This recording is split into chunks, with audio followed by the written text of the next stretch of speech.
Hi అండి, అందరు ఎలా ఉన్నారు? బాగున్నారా? ఇవాళ వీడియోలో వచ్చేసి నార్మల్ బ్లౌజ్ ఎలా కుట్టాలనేది చూద్దాం. ఇది వచ్చేసి నేను హ్యాండ్స్ అంటే ఒక ఫోల్డింగ్ చేశాను.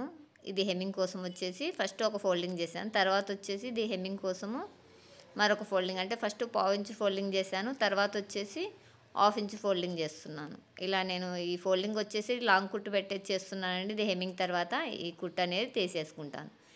ఇలా కుట్టిన తర్వాత రెండు ఉల్టా పార్ట్లు అనేది ఇలా ఒకదానిపైన ఒకటి ఉంచుకొని ఇలా లోత్ అనేది తీస్తున్నాను చంకల. ఈ లోత్ వచ్చేసి మనము షోల్డర్ దగ్గర జాయింటింగ్ దగ్గర 1 ఇంచు, ఇక్కడ ఖర్చు దగ్గర 1.5 ఇంచు వదిలేసి మిడిల్లో మాత్రమే ఒక 3/4 ఇంచు లోతు తీస్తున్నాను.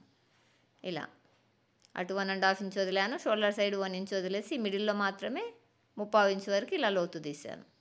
చూసారు కదా, మనకు హ్యాండ్ అనేది పూర్తయిపోయింది. తర్వాత వచ్చేసి ఫ్రంట్ పార్ట్, బ్యాక్ పార్ట్ అండి, బ్యాక్ పార్ట్ స్టిచ్ చేసుకున్నాం. ఈ బ్యాక్ పార్ట్ కోసం వచ్చేసి డాట్స్ వేయాలి కదా మనము. ఈ డాట్స్ వచ్చేసి షోల్డర్ సెంటర్ నుంచి 1/2 ఇంచు వెడల్పు, అంటే ఇది డబల్ ఉంది కదా, 1 ఇంచ్ అంటే 1/2 ఇంచ్ వేసుకోవాలి. లెంత్ వచ్చేసి 4 ఇంచెస్ వేసుకున్నాను. ఇలా 1/2 ఇంచు వెడల్పు 4 ఇంచెస్ లెంత్ తోటి ఈ డాట్ అనేది వేస్తున్నాను. ఈ డాట్ అయితే కంపల్సరీ వేసుకోవాలండి. ఈ డాట్ వల్ల మనకి బ్లౌజ్ పైకి లెగిసినట్లు లేకుండా మన నడుముకు అతుక్కున్నట్లుగా ఉంటుంది. అలానే చెస్ట్ దగ్గర లూజ్ రావడం కోసం ఈ డాట్ అనేది పట్టేస్తాం. మనం చెస్ట్ డాట్ ఫ్రంట్లో పడతాం కదా, బ్యాక్లో కూడా పట్టాలండి. అలా పట్టడం వల్ల కింద ఈ డాట్ పట్టడం వల్ల మనకు పైన అనేది ఫిట్టింగ్ కరెక్ట్గా ఉంటుంది. అలా కాకుండా ఈ డాట్ పట్టకపోయామంటే నడుము దగ్గర లెగుస్తుంది, పైన టైట్ వచ్చేస్తుంది. కాబట్టి కంపల్సరీ ఈ డాట్ అనేది వేసుకోవాలి. ఈ డాట్ వచ్చేసి సైజుని బట్టి వేసుకోవాలండి, బ్లౌజ్ లెంత్ని బట్టి వేసుకోవాలి. ఈ బ్లౌజ్ వచ్చేసి 15 ఇంచెస్ లెంత్ ఉందండి ఖర్చుతోటి కలిపి, కాబట్టి నేను 4 ఇంచెస్ వరకు లెంత్ వేసాను. ఇలా సైజుని బట్టి వేసుకోండి. ఇప్పుడు వచ్చేసి బ్యాక్లో పట్టీ వేస్తున్నానండి. ఈ పట్టు వచ్చేసి ఒక సైడ్ కోరన్స్ వచ్చేసింది, ఆ కోరన్స్ వచ్చింది లేకుండా నార్మల్గా వచ్చింది, ఇలా జాయిన్ చేస్తున్నాను. ఇది వచ్చేసి ఇక్కడ ఫ్రిల్ ఎందుకు పెట్టానంటే బ్యాక్లో డాట్ వేసిన దగ్గర మనము ఈ పీస్ను కూడా ఇలా కుచ్చిలాగా పెట్టుకోవాలండి. హెమ్మింగ్ చేసేటప్పుడు ఫ్రీగా ఉంటుంది. ఇలా జాయిన్ చేసిన తర్వాత పైనుంచి అనేది ఒక కుట్టేసుకున్నాను. ఇలా చిన్న చిన్న టిప్స్ తోటి బ్లౌజ్ అనేది నీట్గా కుట్టడం నేర్చుకోండి. ఇప్పుడు వచ్చేసి ఆ పట్టీని నేను హెమ్మింగ్ పెట్టేసుకుంటాను అండి. తర్వాత ఇది వచ్చేసి ఫ్రంట్ పార్ట్, మనకు బ్యాక్ పార్ట్ హ్యాండ్స్ కంప్లీట్ అయ్యాయి కదా, ఫ్రంట్ పార్ట్ అనేది స్టిచ్ చేసుకున్నాం. ఈ ఫ్రంట్ పార్ట్ ఈ డాట్ కూడా మనము షోల్డర్ సెంటర్ చూసుకొని ఇలా ఫోల్డింగ్ వేసుకొని సైజుని బట్టి వేసుకోవాలండి. ఇది వచ్చేసి మనకి మీడియం సైజ్ వస్తుందండి. 38 ఇది చెస్ట్ వచ్చేసి, అంటే మీడియం సైజుకి వస్తుంది కదా. ఈ మీడియం సైజు బ్లౌజ్కి వచ్చేసి మనం మెయిన్ డాట్ వచ్చేసి 2.5 ఇంచులు అనేది పట్టాను. అంటే 2.5 అంటే ఫోల్డింగ్ మీద ఇంచు పావు పట్టానండి. ఇంచు పావు వెడల్పు 3 ఇంచులు లెంత్ వేసాను.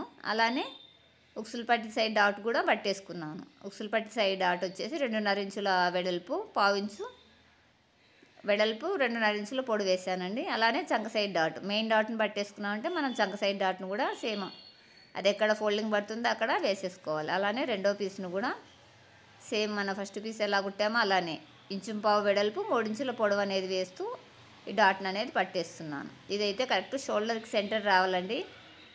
ఇలా షోల్డర్కి సెంటర్ వస్తేనే మనకి మన మెయిన్ డాట్ అనేది కరెక్ట్గా పడుతుంది. ఇది వచ్చేసి ఒక 1/2 ఇంచు సెంటర్ కంటే ఒక 1/2 ఇంచు కిందకు ఉండేలాగా ఈ ఉక్సు పట్టి సైడ్ డాట్ వేసాను కదా. తర్వాత వచ్చేసి సంక సైడ్ డాట్ వచ్చేసి మెయిన్ డాట్ని పట్టేసుకున్నామంటే ఎక్కడ ఫోల్డింగ్ వస్తే అక్కడ, అంటే ఇది వచ్చేసి 3.5 ఇంచులు పొడవు వేసానండి. మెయిన్ పీస్ 3 ఇంచులు వేసాను, ఉక్సు పట్టి సైడ్ 2.5 వేసాను, చంక నుంచి వచ్చేది 3.5 ఇంచులు వేసాను. ఇలా వేసుకుంటే మన కప్ సైజ్ అనేది ఇలా వస్తుంది. సైజుని బట్టి వేసుకోవాలండి. ఇది చిన్న సైజు బ్లౌజ్కి ఒకలాగా ఉంటుంది, మీడియంకి ఒకలా ఉంటుంది, పెద్ద సైజుకి ఒకలాగా ఉంటుంది. అది ఏ సైజు అనేది మనం నిర్ణయించుకొని దాన్ని బట్టి డాట్స్ అనేది వేసుకోవాలి. తర్వాత వచ్చేసి సేప్ బెల్టులు వచ్చేసి నాకు ఇలా ఫోల్డింగ్లో వచ్చాయండి. ఈ ఫోల్డింగ్లో మరొక పీస్ అనేది పెట్టేసుకొని మిడిల్లో ఇలా కుట్టేసుకుంటున్నాను. ఇది నార్మల్ బ్లౌజ్ కాబట్టి ఇలా కుట్టేస్తున్నాము. అదే లైనింగ్ బ్లౌజ్ అయితే ఒక పీస్ తీసుకొని దానికి చుట్టూ లైనింగ్ అటాచ్ చేసుకొని మరొక పీస్ అనేది పైన అటాచ్ చేసుకుంటాం. ఈ నార్మల్ బ్లౌజ్ అయితే ఇలానే కుట్టేసుకోవచ్చండి. కింది మాత్రం కుట్టుకుంటే సెట్ అయిపోతుంది. జాగ్రత్త కదా, జాయిన్ చేసుకుని అవసరం లేదు. ఇలా చేసిన తర్వాత రెండు పీసెస్ ఒకదానిపైన ఒకటి ఉంచేసుకొని ఎగుడు ఏమైనా ఉంటే సరి చేసుకోవాలి. ఇలా చేసిన తర్వాత ఇది ఉక్సు పట్టి సైడ్ రావాలన్న గుర్తు కోసం ఇక్కడ చిన్న కటింగ్ ఇచ్చానండి. ఇలా ఇచ్చిన తర్వాత ఈ పీస్ని ఇలా కింద పెట్టేసుకొని దీనిపైన ఇలా బాడీ పార్ట్ని పెట్టేసుకొని కుట్టుకోవాలి. ఈ క్రాస్ బెల్ట్ కుట్టేటప్పుడు రెండు మెయిన్ పీసులు ఒక సైడ్ వచ్చేలాగా ఇలా ఒకదానిపైన ఒకటి ఉంచుకొని కుడుతూ ఈ మిడిల్లో ఈ డాట్ని అనేది ఫోల్డింగ్ పెట్టేసుకోవాలి. ఇది ఫోల్డింగ్ పెట్టకపోయామంటే మనము స్టిచెస్లో పడ్డదంటే ఫ్రంట్ పార్ట్ నొక్కినట్లు అవుతుందండి. కంపల్సరీ దాన్ని చిన్న కటింగ్ అయిన ఇచ్చుకోండి, లేదంటే ఫోల్డింగ్ అయిన పైన ఉంచేసుకొని స్టిచ్ అలానే వేసుకుంటున్నాను. రెండోది కూడా దీన్ని కూడా జాయిన్ ఇక్కడ చేస్తున్నాను. మిడిల్ ఇలా డాట్ 2 వస్తుంది పీసెస్ కదండి, అనేది మిడిల్ వీటికి డాట్ని కలిపి సైడ్ జాయిన్ అయినా చేస్తున్నాను. ఒక చేసేయండి, పీస్‌ని లేకుంటే ఫోల్డింగ్ వదిలేస్తున్నాను. పెట్టేసుకోండి. ఇలా ఇలా 2 పీసెస్ పెట్టుకుంటూ దీనికి దీన్ని జాయిన్ జాయిన్ చేస్తున్నాను కదా! చేసేసుకోవాలి. ఇలా జాయిన్ చేసిన ఇలా జాయిన్ తర్వాత ఈ చేసేసుకోవాలి. క్లాత్ని వచ్చేసి ఇలా ఓపెన్ చేసుకొని ఇలా రౌండ్ చేసుకోవాలండి. రోల్ చేసుకొని 2 క్రాస్ పట్టి జాయింట్ ఉంటుంది కదా, ఒకటి వదిలేసాము, ఒకటి బ్లౌజ్కి జాయిన్ చేసాము కదా, ఆ 2 కొనలను అనేది ఇలా పెట్టేసుకొని ఇలా కుట్టు వేసుకున్నామంటే మనం ఖర్చు పార్ట్ లోపలికి వెళ్తుంది, బ్లౌజ్ పీస్ బయటకు వస్తుంది. అంటే ఇన్విజిబుల్ అయిపోతుందండి, పీసెస్ రాకుండా నీట్గా ఉంటుంది ఫినిషింగ్. రెండో దాన్ని కూడా సేమ్ అలానే రోల్ చేసి కుట్టు వేస్తున్నాను. ఇలా మొత్తం టోటల్గా ఇలా 2 కిందింది పైకి కలిపేసి ఇలా జాయిన్ చేసుకున్నాం. ఇలా జాయిన్ చేసుకున్న తర్వాత దీనిలోంచి బ్లౌజ్ పీస్ బయటికి లాగేసామంటే ఖర్చు పార్ట్ లోపలికి వెళ్తుంది, బ్లౌజ్ పీస్ అనేది బయటకు వచ్చేస్తుంది. ఇలానే రెండో దాన్ని కూడా చేసుకున్నాం. మీరు ఈ బ్లౌజ్ స్టిచ్చింగ్ అనేది నీట్గా నేర్చుకున్నారంటే మనకి ఎక్కడైనా కానీ వర్క్ మనం షాప్ అయినా పెట్టుకోవచ్చు, ఓన్ వర్క్ అయినా చేసుకున్నా, ఎవరి దగ్గర పీస్ వర్క్ అయినా చేయొచ్చండి. లేదంటే మనం ఓన్ షాప్ పెట్టుకున్నా కానీ మన స్టిచ్చింగ్ బాగుండిందంటే ఎక్కడైనా మనము ఎలాంటి ఇబ్బంది లేకుండా చేసుకోవచ్చు. అంటే మనం ఎక్కడికి వెళ్ళినా కానీ మనకి వెనకడుగంటూ ఉండదండి. కాబట్టి ఇలా నీట్గా నేర్చుకోండి. ఇప్పుడు వచ్చేసి కాజా పట్టి అండి. ఈ కాజా పట్టిని కింది సైడ్లో పెట్టేసుకొని ఇలా జాయిన్ చేసిన తర్వాత పైకి ఇలా ఫోల్డింగ్ చేస్తూ కుట్టు వేస్తున్నాను. ఇలా కాజా పట్టిన అనేది ఇలా ఫోల్డ్ చేసి కుట్టాం కదా, ఇలా కుట్టిన తర్వాత మిడిల్లో కూడా ఒక కుట్టు అనేది రావాలండి. ఇలా మిడిల్లో ఒక పావు ఇంచు వదిలేసుకొని మిడిల్లో కూడా ఒక కుట్టు వేస్తున్నాను. ఇలా కుట్టు వేసిన తర్వాత కింది సైడ్ను కూడా రబ్ చేసుకోవాలి. మనం స్టిచ్చింగ్ అనేది నీట్గా నేర్చుకున్నామంటే ఫస్ట్ స్టిచ్చింగ్ రావాలండి. స్టిచ్చింగ్ వచ్చిందంటే కటింగ్ ఈజీ అవుతుంది. అలా కాకుండా స్టార్టింగ్లోనే కటింగ్కి వెళ్ళిపోయామంటే రాదండి. 2-3 బ్లౌజులు ఎవరితోనైనా స్టిచ్ చేయించుకోవడమా లేదా కట్ చేయించుకోవడమా అలా చేసి స్టిచ్ చేసామంటే నీట్గా చేయొచ్చు. లేదా అలా కాదనుకుంటే పేపర్ పైన చేయండి కటింగ్. డైరెక్ట్ క్లాత్ మీద చేయకండి. పేపర్ పైన కటింగ్ వచ్చిన తర్వాతనే మీరు క్లాత్ అనేది యూజ్ చేసుకోండి. అలానే ఉక్సు పట్టి సైడ్ కూడా కుట్టు వేసుకున్నాను. కాజా పట్టి కుట్టాం కదా, తర్వాత వచ్చేసి ఉక్సు పట్టి. కాజా పట్టి వచ్చేసి మనము మిడిల్ ఫోల్డింగ్ చేస్తామండి. మన కింద సపోర్ట్ క్లాత్ కోసం వచ్చేసి ఈ ఉక్సు పట్టి అయితే పూర్తి ఫోల్డింగ్ చేసేస్తాం. మనం ఉక్సులు పెట్టడానికి మనకు బ్యాలెన్స్ క్లాత్ ఉండాలి కదా, దానికోసం వచ్చేసి అది మిడిల్ ఫోల్డ్ చేస్తాము. ఉక్సు పట్టి అయితే పూర్తి ఫోల్డింగ్ చేస్తాం. ఇలా ఫోల్డింగ్ చేసిన తర్వాత పైన ఏమైనా ఎక్స్ట్రా ఉన్నది కట్ చేసుకొని ఒకసారి ఈ రెండింటిని చెక్ చేసుకున్నాం. ఏమైనా ఎగుడు దిగుడు క్లాత్ ఉంటే సరి చేసుకోవడం కోసం ఉక్సు పట్టి కాజా పట్టి అనేది ఇలా చెక్ చేసుకోవాలి. ఇలా పూర్తి అయిపోయింది కదా మనకు ఫ్రంట్ పార్టు. తర్వాత వచ్చేసి షోల్డర్ జాయిన్ చేసుకోవాలి. ఈ షోల్డర్ జాయింటింగ్ వచ్చేసి మనం 1/2 ఇంచు ఖర్చు వదిలాము కదా, ఎంత ఖర్చు వదిలామో అంత ఈ క్లాత్ అనేది ఖర్చులోకి వెళ్ళేలాగా కుట్టుకోవాలి. ఎక్కువ తక్కువ చేసామంటే, తక్కువ చేస్తే బ్లౌజ్ పొడవు అయిపోతుంది, ఎక్కువ వేసామంటే మనకి నెక్ బ్లౌజు తేడా వస్తుందండి. కాబట్టి మనం ఖర్చు స్టార్టింగ్లో ఎంత అనుకున్నామో సేమ్ అంతే ఖర్చు పెట్టుకొని షోల్డర్ జాయింట్ అనేది చేసుకోండి. ఇలా 2 షోల్డర్ జాయిన్ చేసాం కదా, తర్వాత వచ్చేసి హ్యాండ్స్ జాయిన్ చేసుకోవాలి. ఫస్ట్ వచ్చేసి మీరు జారకుండా ఉంటాయి కదండి నార్మల్ బ్లౌజ్ అంటే 2 బైట్ బ్లౌజెస్ అలాంటివి స్టిచ్ చేయండి. కొంచెం మీకు స్టిచ్చింగ్ నీట్గా వచ్చిన తర్వాత లైనింగ్ బ్లౌజులు కూడా కుట్టవచ్చు. స్టార్టింగ్లోనే జారే క్లాత్ తీసుకున్నారంటే విసిగిపోయి మీరు టైలరింగ్ నేర్చుకోవడానికి ఇష్టపడరండి, విసుగు వచ్చేస్తుంది. ఇప్పుడు వచ్చేసి షోల్డర్ జాయిన్ చేస్తున్నాను. ఈ షోల్డర్ జాయిన్ చేసేటప్పుడు ఇలా సెంటర్ నుండి జాయిన్ చేసుకోండి. ఇప్పుడు వచ్చేసి ఇది వచ్చేసి ఫ్రంట్ పార్ట్ కుట్టేస్తున్నానండి. సెంటర్ నుంచి ఇలా కుట్టేటప్పుడు బ్లౌజుని లాగకండి. బ్లౌజుని కానీ ఈ హ్యాండ్ కానీ లాగకుండా నీట్గా కుట్టండి. లాగి కుట్టారంటే మీకు తిత్తుల్లాగా వచ్చేస్తాయండి. కాబట్టి రెండింటిని ఇలా లెవెల్లో పట్టుకొని మనం లాగకుండా ఇలా కుట్టు వేసుకోవాలి. ఇప్పుడు వచ్చేసి బ్యాక్ పార్ట్ సెంటర్ నుంచి బ్యాక్ పార్ట్ కుట్టేస్తున్నానండి. చాలామంది తెలియక ఒక చివరి నుంచి కుట్టుకొస్తారండి. అలా కుట్టడం వల్ల హ్యాండ్ అనేది క్రాస్ అయిపోతుంది, క్లాత్ మిగిలినా తగిలినా ఇబ్బంది అవుతుంది. కాబట్టి ఇలా సెంటర్ నుంచి కుట్టామంటే మనకి హ్యాండ్ అనేది క్రాస్ తిరగకుండా కరెక్ట్గా వస్తుంది. ఇలా ఒక హ్యాండ్ జాయిన్ చేసాం కదా, 2 స్టిచ్చెస్ వేసుకోవాలి. తర్వాత వచ్చేసి మరొక హ్యాండ్ ఇలా మనం సెంటర్లో కట్టు పెట్టాం కదా, ఆ కట్టు షోల్డర్ మీద వచ్చేలాగా చూసుకొని ఇలా కుట్టుకోవాలి. ఇప్పుడు వచ్చేసి బ్యాక్ పార్ట్ కుట్టేస్తున్నానండి.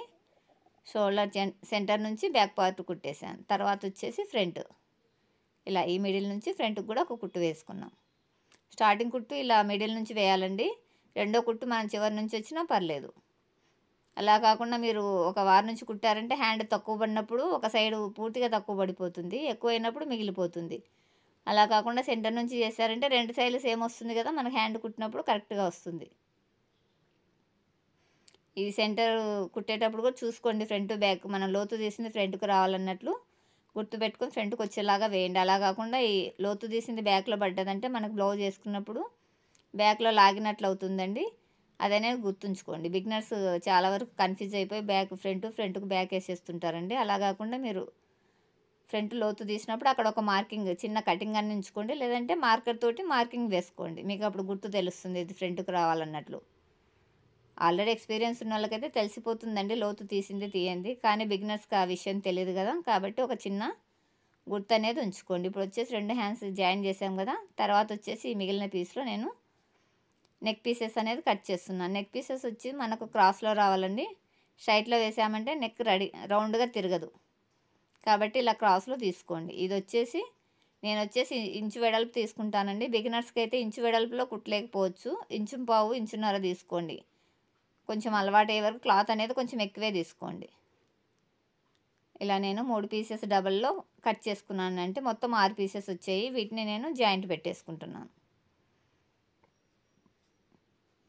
ఇలా రెండింటిని సీదా పార్ట్కి వేసుకొని ఇలా జాయింట్ పెట్టేసుకుంటున్నాను.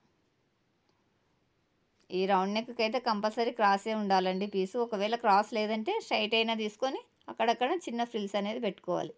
వీలైనంత వరకు క్రాసే తీసుకుంటానండి. మరి క్లాత్ లేనప్పుడు మాత్రమే నేను స్ట్రైట్ పీసెస్ తీసుకొని అలా ఫ్రిల్ పెడుతూ కుట్టేస్తాను. స్ట్రైట్ పీస్ తోటి నెక్ ఎలా వేయాలని మీకు డౌట్ ఉంటే అది కూడా ఒక వీడియో ఉంది, చూసేయండి. ఛానల్లోకి వెళ్ళి చెక్ చేశారంటే మీకు స్ట్రైట్ పీసెస్ తోటి కూడా నేను నెక్ పీస్ అనేది వేసాను, చూసేయండి. ఇది వచ్చేసి ఈ నెక్ పీస్ని ఒక 1/4 ఇంచు మందం ఖర్చు ఉండేలాగా చూసుకుంటూ కుట్టు వేస్తున్నాను. ఇలా ఒక 1/4 ఇంచు ఖర్చు ఇలా ఉండేలాగా చూసుకొని వేయండి. అంతా ఈవెన్గా వేయండి. ఒక దగ్గర ఎక్కువ ఒక దగ్గర తక్కువ వేసారంటే నెక్ రౌండింగ్ అనేది పోతుంది మొత్తము. ఇప్పుడు మనం డబల్ పాదం ఉంది కదండి, ఆ డబల్ పాదంలో ఒక పాదం అంతా వెడల్పు. మీకు 1/4 ఇంచు అంటే అర్థం కాకపోతే అలా అయినా గుర్తుపెట్టుకోండి. ఒక పాదం వెడల్పు ఖర్చు ఉండేలాగా చూసుకొని కుట్టు వేసుకున్నారంటే మీకు కరెక్ట్గా అంతా ఈవెన్గా వస్తుంది. ఇలా నెక్ పీస్ అనేది జాయిన్ చేసుకుంటున్నాం కదా, ఇలా చేసిన తర్వాత దీన్ని మరొక ఫోల్డింగ్ చేసుకొని పైనుంచి ఒక కుట్టు వేసుకోవాలి. ఇలా వేసిన తర్వాత ఈ చివర్లో వచ్చేసి ఒక 1/2 ఇంచు క్లాత్ ఉండేలాగా చూసుకోండి. మనం హెమ్మింగ్ చేసేటప్పుడు ఫోల్డింగ్ పెట్టాలి కదా, అటు ఇటు ఒక 1/2 ఇంచు అనేది క్లాత్ ఉండాలి. ఇలా వేసిన తర్వాత ఈ ముక్కను అనేది ఈ బ్యాలెన్స్ ముక్కను అనేది ఇలా 1/4 ఇంచు మందం ఖర్చు ఉండేలాగా చూసుకొని ఫోల్డింగ్ పెట్టాలి. మరి వెడల్పుగా ఖర్చు వదలకండి. ఇలా 1/4 ఇంచు ఉండేలాగానే ఇలా ఫోల్డింగ్ చేయాలి. మనం ఇప్పుడు అటాచ్ చేసిన పీస్ని వచ్చేసి ఆ ఖర్చు పార్ట్ వచ్చేసి ఈ ఫోల్డింగ్ సైడ్ వచ్చేలాగా పెట్టేసుకొని పైనుంచి ఈ కార్నర్లో వేసుకోండి.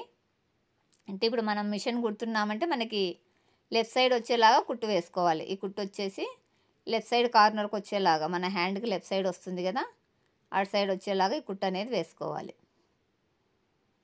ఇది వచ్చేసి కార్నర్కి వచ్చేలాగా వేయండి కుట్టు అనేది. మిడిల్లో అలా వేసారంటే హెమ్మింగ్ చేసేవాళ్ళు సరిగ్గా ఫోల్డింగ్ చేయకుండా హెమ్మింగ్ చేశారంటే నెక్ పీస్ అనేది నీట్గా రాదు, బయటకు వచ్చేస్తుందండి. వాళ్ళు కరెక్ట్గా హెమ్మింగ్ పెట్టకపోయారంటే. కాబట్టి మనం ఎడ్జ్లో వేసామంటే వాళ్ళు నీట్గా హెమ్మింగ్ చేసిస్తారు. నేను హెమ్మింగ్ వీలైనంత వరకు కాదండి, ప్రతి బ్లౌజ్ బయటే ఇచ్చేస్తాను. మనం హెమ్మింగ్ చేయడానికి 1/2 అవర్ టైం వేస్ట్ అవుతుంది కదా, 1/2 అవర్లో మనం మరొక బ్లౌజ్ అనేది సగం వరకు కుట్టుకోవచ్చు అండి. అలా మనం హెమ్మింగ్ కోసం ఆలోచన చేసి మనమే చేస్తున్నామంటే రోజుకు 3 బ్లౌజులు కూడా కుట్టలేము. అదే హెమ్మింగ్ బయట ఇచ్చుకున్నామంటే మరొక 2 బ్లౌజులు ఎక్స్ట్రా కుట్టుకోవచ్చు. 3 బ్లౌజులు కుట్టే దగ్గర 5 బ్లౌజులు అనేది కుట్టేసుకోవచ్చు అండి. ఇప్పుడు వచ్చేసి ఇలా నెక్ పీస్ జాయిన్ చేసిన తర్వాత మనం అడుక్కు ఫోల్డ్ చేసాం కదా క్లాత్, ఆ బ్యాలెన్స్ క్లాత్ని మొత్తం ఇలా కట్ చేస్తున్నాను.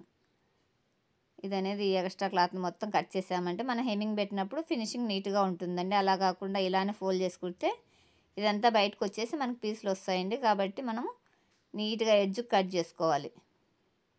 ఇలా కట్ చేసిన తర్వాత దీన్ని ఫోల్డింగ్ చేసుకొని హెమ్మింగ్ పెట్టేసుకుంటే నీట్గా వస్తుంది. తర్వాత వచ్చేసి హ్యాండ్ జాయింటింగ్, సైడ్ జాయిన్ చేసేటప్పుడు ఇలా ఆది బ్లౌజ్తో అయినా మెజర్ చేసుకోండి, లేదు మీకు మెజర్మెంట్ గుర్తున్నాయంటే టేప్ తోటి మెజర్ చేసుకోండి. నేను వచ్చేసి ఆది బ్లౌజ్ తోటి పెట్టేస్తున్నానండి. ఇలా ఇక్కడ చేయి దగ్గర పెట్టాను, అలానే చంక దగ్గర, ఇలా చంక దగ్గర కూడా ఒక గుర్తు, మనం చంక ఫిట్టింగ్ కుట్టు ఎక్కడ ఉందో అక్కడ గుర్తు పెట్టేసుకొని స్ట్రైట్గా వెళ్ళిపోయామంటే మనకు సరిపోతుంది. ఇక్కడ వచ్చేసి చిన్న రఫ్ ఇచ్చుకోండి. తర్వాత వచ్చేసి చంకల్లో ఈ జాయింట్లు ఉంటాయి కదండి, ఈ 2 జాయింట్లు పైకి వచ్చేలాగా చూసుకోండి. ఇలా 2 పైకి వచ్చేలాగా చూసుకొని స్ట్రైట్గా వెళ్ళిపోండి కిందికి. తర్వాత వచ్చేసి ఇక్కడ నడుము పట్టికి మనం హెమ్మింగ్ పెట్టలేదు కదా, దాన్ని కూడా నీట్గా ఫోల్డింగ్ పెట్టేసుకోండి. ఇలా ఇక్కడ ఎలా వేసామో రెండో సైడ్ కూడా సేమ్ అలానే కుట్టు వేస్తున్నాను. మన ఛానల్ని చూడడం ఫస్ట్ టైం అయితే సబ్స్క్రైబ్ చేసుకోండి. మన వీడియోస్ నచ్చినట్లయితే లైక్ చేయండి, షేర్ చేయండి. సబ్స్క్రైబ్ చేయగానే పక్కన బెల్ బటన్ వస్తుంది కదా, బెల్ బటన్ని ఆన్లో ఉంచుకోండి. మీకు వీడియో అప్లోడ్ అయిన వెంటనే నోటిఫికేషన్ వచ్చేస్తుంది. ఇలా నాకు వచ్చేసి 2 హ్యాండ్స్ సేమ్ ఉన్నాయనేసి ముందు కుట్టిన హ్యాండ్ తోటి మెజర్ చేస్తూ కుడుతున్నా అండి. అందరికీ ఇలా సేమ్ ఉండవండి. కొందరు మీ డైలీ కస్టమర్ అయితే మీకు తెలిసిపోతుంది లెఫ్ట్కు రైట్కి ఏమైనా తేడా ఉందంటే వారికి లెఫ్ట్కు రైట్కు మెజర్మెంట్ తీసుకొని కుట్టు వేయాలి. అలా వేయకపోతే తేడా అవుతుందండి. నాకైతే ఒక 3-4 ఉన్నారండి. లెఫ్ట్ హ్యాండ్ కొంచెం ఎక్కువ ఉంటుంది, రైట్ హ్యాండ్ తక్కువ ఉంటుంది. అలాంటి వాళ్ళకి గుర్తుపెట్టుకొని చేస్తాను. ఇలా చంకలో కుట్టు వేసిన తర్వాత ఒకసారి వచ్చేసి చెస్ట్ పార్ట్ని కూడా చెక్ చేసుకుంటున్నాను, కరెక్ట్గా వచ్చిందా రాలేదా అనేసి. ఇలా చెక్ చేసుకున్న తర్వాత నడుమును ఒకసారి చూస్తున్నాను. కొల బ్లౌజ్ తోటి సేమ్ వచ్చిందండి. అలా వచ్చిన తర్వాత ఉక్సు పట్టి కాజా పట్టిని కూడా మిడిల్కి ఫోల్డ్ చేసుకొని చూసుకున్నాను, కరెక్ట్గానే ఉంది. తర్వాత వచ్చేసి మిగిలిన బ్యాలెన్స్ కుట్లు అనేది వేసుకుంటున్నాను. ఇలా అటు ఇటు సేమ్ 3 కుట్లు వేసామంటే మనకి కరెక్ట్గా వచ్చేస్తుంది. ఇలా రెండో సైడ్ కూడా సేమ్ కుట్టు వేసుకున్నాం కదా. తర్వాత వచ్చేసి మిగిలిన బ్యాలెన్స్ అంటే అటు 2 కుట్లు ఇటు 2 కుట్లు అనేది వేస్తున్నాను. ఇలా వేసిన తర్వాత చివర్లో వచ్చేసి మనం ఫినిషింగ్ కుట్టు కూడా వేసుకోవాలండి. ఫినిషింగ్ కుట్టు అంటే మనకి ఎంటర్లాక్ ఉంటే ఎంటర్లాక్ చేయొచ్చు, ఎంటర్లాక్ లేకుంటే ఇలా లాస్ట్లో ఒక కుట్టు వేసి ఎగుడు దిగుడు క్లాత్ని మొత్తాన్ని కట్ చేసామంటే మనకి కరెక్ట్గా వస్తుంది. ఇప్పుడు వచ్చేసి ఇలా చేసాం కదా, నీట్గా మనము ఎంటర్లాక్ చేస్తే ఎలా ఉంటుందో బ్లౌజ్ ఫినిషింగ్ కూడా సేమ్ అంతే ఉంటుంది. చూసారు కదా, మనకి బ్లౌజ్ అనేది రెడీ అయిపోయింది. రెండో సైడ్ కూడా అలానే కుట్లు వేస్తున్నానండి. ఈ బ్లౌజ్ స్టిచ్చింగ్ మీకు అర్థమైందని అనుకుంటున్నాను. మీకు ఏమైనా డౌట్ ఉంటే కామెంట్ చేయండి, మీకు వెంటనే నేను రిప్లై వీడియో అనేది ఇస్తాను. ఇలా నార్మల్ బ్లౌజ్ వచ్చేసి మనం చాలా ఫాస్ట్గా కుట్టేసుకోవచ్చు అండి. మీరు స్టార్టింగ్లో అయితే ఇలాంటి క్లాతులు తీసుకొని నేర్చుకోండి, ఈజీగా నేర్చుకోగలరు. నార్మల్ బ్లౌజ్ వచ్చిందంటే లైనింగ్ బ్లౌజ్ ఈజీ అండి. చూసారు కదా, మనకి 2 సైడ్లా నీట్ ఫినిషింగ్ అనేది వచ్చేసింది. ఇలా మనకి ప్లస్ గుర్తు కూడా వచ్చిందండి. చంక రౌండింగ్లో కూడా కరెక్ట్గా వచ్చింది, అంటే ఎగుడు దిగుడు లేకుండా కరెక్ట్గా వచ్చేసింది హ్యాండ్ దగ్గర. ఇలా మనకి బ్లౌజ్ అనేది రెడీ అయిపోయింది.